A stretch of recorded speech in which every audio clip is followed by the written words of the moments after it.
Baik, Assalamualaikum warahmatullahi wabarakatuh. Halo semuanya, selamat datang di ATM BPN Podcast. Pada kesempatan ini, kita akan membahas mengenai best practice dan best practice dalam pelayanan di lingkungan Kementerian ATR BPN. Di sini, saya Widya Nabila Wahyuni bersama teman-teman saya ada Mas Bagus Satria, ada Mbak Farma Nur Utami, ada Mbak Ervin Dasara, dan Bang Marulianus Debrito Lumanraja. Baik, sebelum memulai podcast ini, mari kita sama-sama menyimak video mengenai best practice berikut.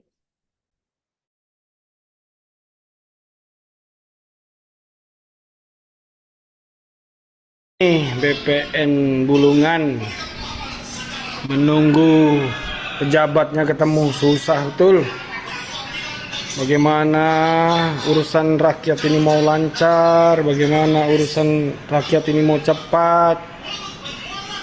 Kita ini disuruh bolak-balik, bolak-balik, bolak-balik. Ini kita lagi menunggu nih. Disuruh tunggu sama pejabatnya nih, Pak Alpin. Alpin ya tadi ya?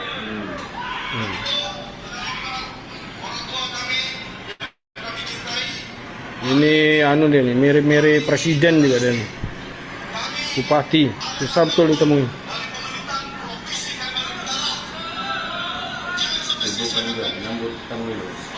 Sibuk penyambutan penjemputan orang Kanwil katanya.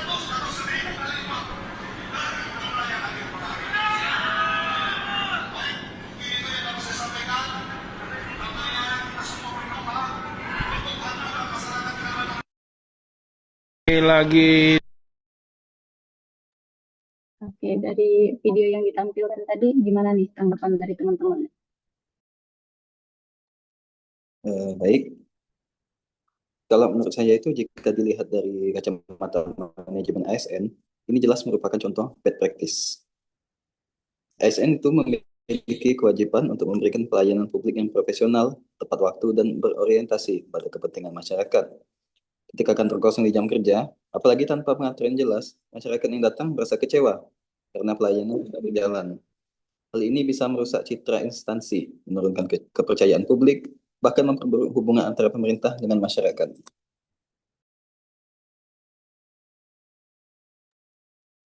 Saya juga setuju dengan pendapat dari Mas Bagus. Terlebih jika mengacu pada Undang-Undang Nomor 20 Tahun 2023 tentang ASN yang mana menegaskan bahwa ASN di sini harus menjunjung tinggi integritas, disiplin, dan profesionalisme. Apapun alasannya, maka ASN ini wajib untuk memastikan pelayanan publik berjalan dengan baik dan masyarakat tidak dirugikan. Terlebih hanya dengan alasan yang sepele seperti tadi, untuk kepentingan beberapa golongan semata. Hal ini tidak boleh dibiarkan berlarut-larut. Perlu adanya tindak tegas kepada ASN yang melakukan kelalaian tugas ketika bekerja, agar memberikan efek jera supaya tidak menjadi contoh buruk kinerja ASN di Indonesia dan mampu memberikan kepercayaan kepada publik tentang kinerja pemerintah supaya masyarakat ini ikut mau ikut serta mendukung upaya pemerintah membangun Indonesia yang lebih maju lagi. Ya, dari isu itu tadi juga kita bisa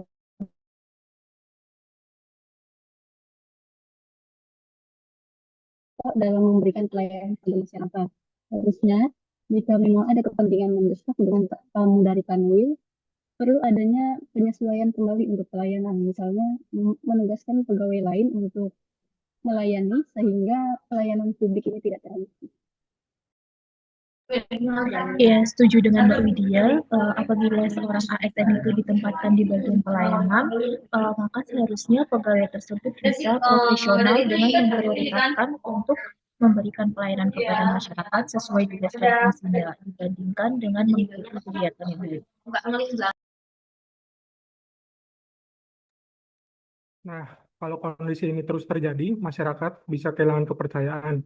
Ini bisa memicu praktik negatif lain seperti calo atau pungli. Dan secara institusi, reputasi ATR BPN mungkin bisa jatuh, padahal kita sedang berupaya melakukan transformasi pelayanan publik.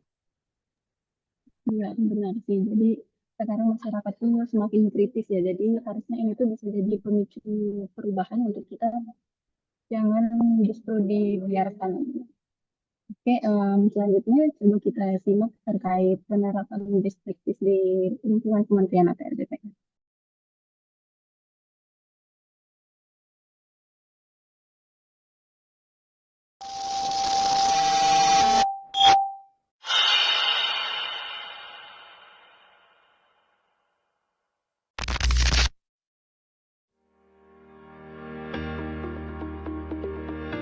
Selamat datang di Kantor Pertanahan Kabupaten Langkat.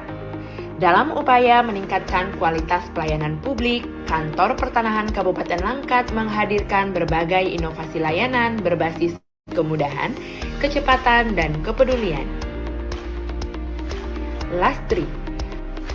Lastri merupakan inovasi layanan antar sertifikat khusus bagi lansia, ibu hamil, penyandang disabilitas, dan pengguna layanan langsung. Layanan ini tersedia secara gratis dengan jarak tempuh maksimal hingga 15 km. Layanan map hitam. Map hitam merupakan bentuk apresiasi dari Kantor Pertanahan Kabupaten Langkat bagi pengguna layanan langsung dengan memberikan prioritas penyelesaian berkas melalui jalur khusus. Smile, SMS layanan informasi elektronik. Pengguna layanan akan mendapatkan notifikasi ketika permohonan sertifikatnya telah selesai diproses. WhatsApp Bot. Layanan WhatsApp Bot hadir untuk memudahkan pengguna layanan untuk mendapatkan informasi secara cepat dan tepat. Salam hangat. Selasa malam hadir di tengah masyarakat. Khusus di hari Selasa, loket pelayanan Kantor Pertanahan Kabupaten Langkat buka hingga pukul 8 malam untuk melayani para pengguna langsung yang tidak memiliki waktu luang di siang hari. Kantor Pertanahan Kabupaten Langkat memberikan layanan terbaik, menghadirkan kemudahan untuk semua.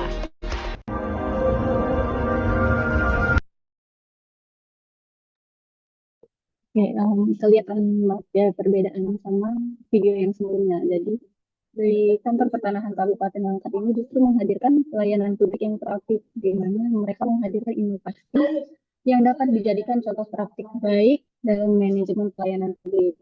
Inovasi-inovasi ini menunjukkan bagaimana sebuah instansi pemerintah dapat menerapkan manajemen yang efektif untuk meningkatkan kualitas layanan, beradaptasi dengan perkembangan teknologi, dan menjawab kebutuhan masyarakat.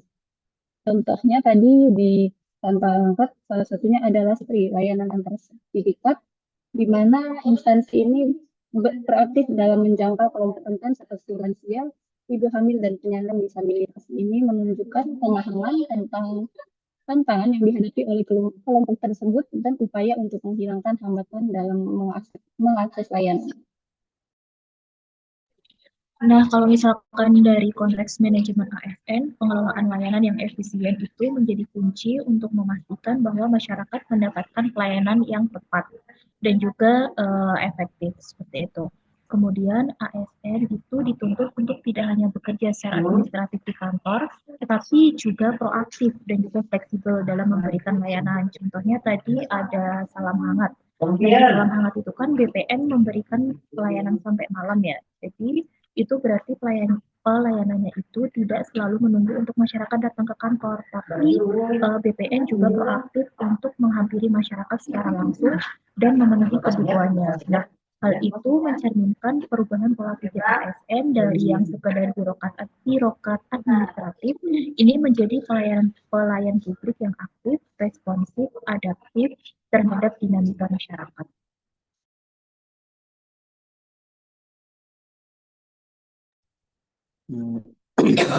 Di video tadi juga itu menunjukkan adanya program map hitam. Ini adalah contoh manajemen proses yang cerdas untuk mengoptimalkan alur kerja dengan menyediakan jalur prioritas bagi pengguna langsung. Kantor ini memastikan bahwa pelayanan dapat diberikan lebih cepat kepada mereka yang datang langsung tanpa harus menunggu lama, sehingga meningkatkan efisiensi dan pengalaman pelanggan secara keseluruhan.